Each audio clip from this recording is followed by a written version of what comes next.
여러분 안녕하십니까, 김홍근입니다. 안녕하십니까, 세종 미래전략포럼 김지현 대표입니다. 네, 김지현 대표 함께합니다. 안녕하십니까. 오랜만입니다. 얼마나 바쁘십니까? 예. 대한민국 살리느라 아주 최전선에서 수고가 많습니다. 아유, 감사합니다. 자, 선거를 조작하는 중앙선거관리위원회 선관위라고 하겠습니다. 마피아 집단이 된 것 같아요. 오늘 조선일보가 예. 그렇게 사설을 냈습니다. 최상위 포식자가 된 걸로 아주 사설뿐만이 아니고 대한민국에 아주 공포를 한 것 같아요. 그렇습니다. 예, 이런 상황에서 자, 민주당 선거관리위원회 대법관 하나의 먹이 사슬이 됐다는 생각이 드는데 어떻게 생각하십니까? 일단 뭐 제 좀 소회를 미리 말씀을 드릴 것 같으면 예. 2020년 4월 15일 이후부터 네. 저희들은 블랙 시위를 통해서 네. 정말 줄기차게 이 부정선거를 고발해 왔습니다. 2020년 4월 15일인가요? 네네. 아, 벌써 5년이 4년 하고도 1년이 더 네, 지나버렸네. 그렇습니다. 네. 그때 정말 그 선관위, 중앙선관위와 서초동에서 네. 매주 블랙 시위를 했지 않습니까? 네. 그때만 해도 지나가는 시민들이 웃었습니다. 네. 아이고, 요즘 같은 세상에 부정선거가 어딨어. 그러니까. 상식적으로 좀 생각을 해보라고 그랬는데 네. 국민의 이제 50%가 계몽이 되었습니다. 50% 많이 올라간 거예요. 원래 한 70% 돼야 되는데. 그렇죠. 예. 그런데 중요한 거는 어제 선관위에서 헌재에다가 네. 직무 수행에 대한 위헌 소송을 해서 네. 독립기관이기 때문에 감사 대상이 아니다라고 발표하자마자 기다렸다는 듯이 전 언론이 선관위를 까기 시작했습니다. 아, 큰일 났네. 큰일 났습니다. 예, 선관위 없어지게 생겼네. 없어져야 됩니다. 저렇게 이제 선거 조작하는 선관위는 마땅히 예. 없어져야 되겠죠. 일단 이제 기본적인 베이스로 예. 모든 언론이 선관위에 대해서 의문을 제기하는 차원을 넘어서 네. 성토를 하기 시작했고요.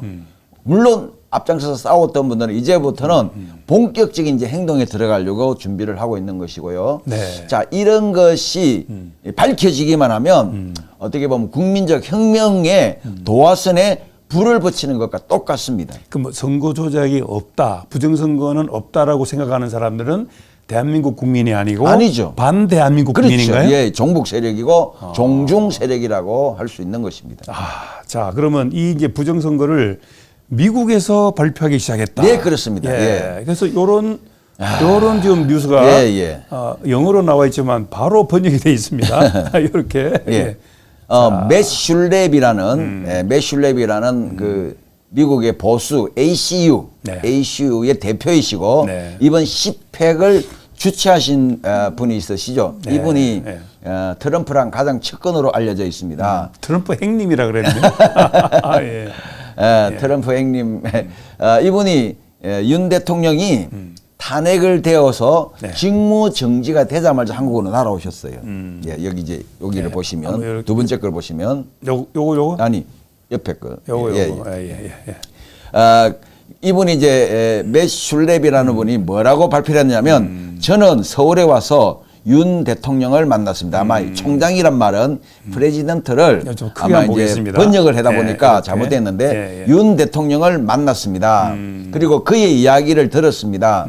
중국의 해킹 기술이 남한에서 선거를 결정하는 데 사용됐다는 얘기를 듣고 저는 분노했습니다. 본인이 이제 분노를 했구나. 이것을 그대로 트럼프 대통령에게 보고를 했습니다. 이렇게 발표를 했다는 것이죠. 예. 이제 이것은 어떻게 보면 중국이 호주 그리고 미국, 캐나다에 이어서 한국에서도 그동안 12년 동안 부정선거에 개입해서 한국의 입맛에 맞는 정치인들, 자기들한테 친중적인 정치인들을 선별해서 당선시키는데 그들의 기술을 사용했다는 이야기를 듣고 네. 지금 이것을 이제 10팩에서 공론화를 하기 시작했다는 것입니다. 이분이 이제 CPEC 회장인 모양이죠. 10팩의 회장 주최자입니다. 주최자. 네네. 자, 요렇게 봐야 네네. 정확히 네. 볼 수 있겠네. 예. 자, 그러면 이제 그 맵슐랩이라는 사람은 또 정치 어떤 컨설턴트가 되고 네네네. 또 미국의 지금 CP 뭡니까? CPEC.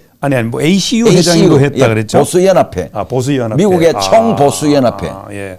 그리고 지금 CPEC의 이제 주최자다. 네. 그럼 트럼프의 또 최측근으로도 되겠네요. 그렇습니다. 가장 측근이라고 할 수 있고 네. 또 그날 이제 고든 창이 그 현장에 앉았을 때에 많은 분들이 과연 CPEC이 네. 일기 행사에 불과한데 네. 트럼프 대통령이 와서 연설을 하겠느냐 그런데 왔어요.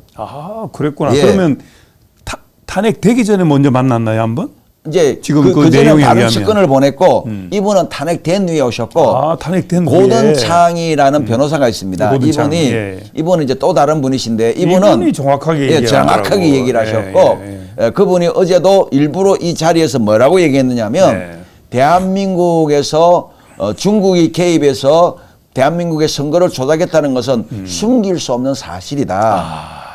그리고 이제 여기에 대한 아마 미 국무부로부터 공식적인 발표가 곧 있을 것이라고 그렇게 이야기를 했습니다. 그러면 미국이 발표를 하기 시작했다고 하는 것은 세계가 다 주목하는 내용이 그렇습니다. 되는 거잖아요. 이제 단순히 중국이 자기 주변국에 대한 통제가 목적이 아니라 주변국인 한국과 일본, 대만 이런 나라들의 정치에 개입함으로써 결국에는 이극 체제로 가기 위해서 태평양을 양분해서 태평양의 서쪽은 중국이 거의 일국가가 되고 또 저쪽은 이제 미국이 일국가 돼서 말 그대로 이극 체제로 가기 위한 중국의 오래되고 고도의 전략이라고 이제 발표를 한 거죠. 자, 그 헌재가 네네. 선관위를 뭐 감사를 하고 조사를 하는 것은 위헌이라고 얘기를 했단 말이에요. 정신이 완전히 나간 거 아닙니까? 이제 원래 사람이 그렇지 않습니까? 우리가 옛날 뭐 얘기를 따져봐도 한 가지 죄를 범하면 그 죄를 덮기 위해서 또 다른 거짓말을 할 수밖에 없는 거예요. 그런 것처럼 이들은 이미 오랜 세월 동안 유착 관계에 있었습니다. 어제 뉴스 나오는 것 중에 하나가요. 이 문영배가 선관위 직원들하고 일본 여행을 몇 번이나 갔답니다. 그래요? 그러면 일본 여행 자꾸 가면은 친일파인가? 그러니까 지금 이분들은 어떤 생각을 하고 있느냐면 선관위는 법원과 법관들과 어떻게 보면 자매 결연 관계다 이런 생각하는 것 같아요. 그러니까 자기들이 선관위를 보호해주고 덮어줘야 된다고 생각하는 것 같아요. 왜? 만약에 이 부정선거가 드러나고 선거 조작한 것이 드러나면 그동안에 이 대법관들이 각 선관위의 선거위원장을 맡았지 않습니까? 대법관은 중앙선거관리위원회 위원장이고 지방선거는 지방법관들이 관리위원장을 했지 않습니까? 그러면 그동안 모든 부정에 대해서 법관들이 발견도 못하고 통제를 못했다는 책망을 듣게 되니까 이들은 지금 죽기 살기로 왜? 부정선거가 만약에 드러나서 법적으로 판결을 받게 되면 무기징역 아니면 사형입니다. 그 목숨 안 걸겠어요? 목숨을 거는구나. 목숨 걸고 싸우는 거예요. 그래서 올 2월까지 감사원에서 계속 감찰하고 조사를 했거든요. 이 모든 것이 위헌이라고 딱 못을 박아버리니까. 근데 그 당시에 어제 언론 풀리면서 감사원에서 다 보도자료를 뿌리니까 모든 언론들이 이건 완전히 마피아 집단이다. 그래서 가족 경영 기업체다. 자, 이렇게 말하면서 싸우고 있는 것입니다. 민주당 중앙선관위 그리고 대법관들이 이제 먹이 사슬이라는 게 이제 뭐 나타난 거고. 자, 그럼 이제 공생관계라는 거죠. 공생관계. 미국이 자기들의 어떤 주권을 침해했다는 생각을 할 거란 말이에요. 그렇습니다. 그럼 트럼프가 뭐 와야지 그럼. 자, 올 겁니다. 그 얘기도 나오는데요. 자, 일단은 이제 친중 세력이 되면 우리가 한미 동맹을 깨자는 거죠. 깨고 중국과 동맹을 맺자는 겁니다. 이것이 친중 세력의 목표입니다. 그래서 지금 현재 민주당 의원들은 중국의 소국이라고 생각하는 거예요. 그래서 우리는 될 수만 있다면 중국과 가까이 지내서 동맹 관계로까지 나아가서 아시아를 제패하자는 것이 이들의 생각이거든요. 절대 그럴 수 없습니다.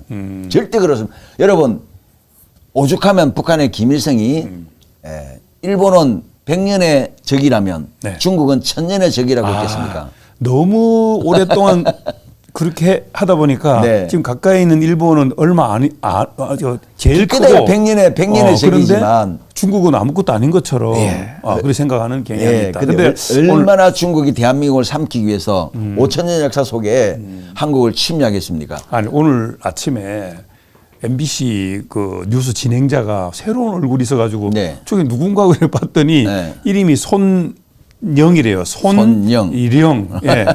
근데 그 뭐 중한 뭐 이렇게 한중이라고 보통 우리 표현하잖아요. 뭐 한중 친선 뭐 이렇게 했는데 중한 친선 이런 내용이 들어. 저 친구 저 친구 아니구나. 아니 도대체가 이 나라가 아니, 진행자까지 MBC 진행자까지 중국이 손을 댄다?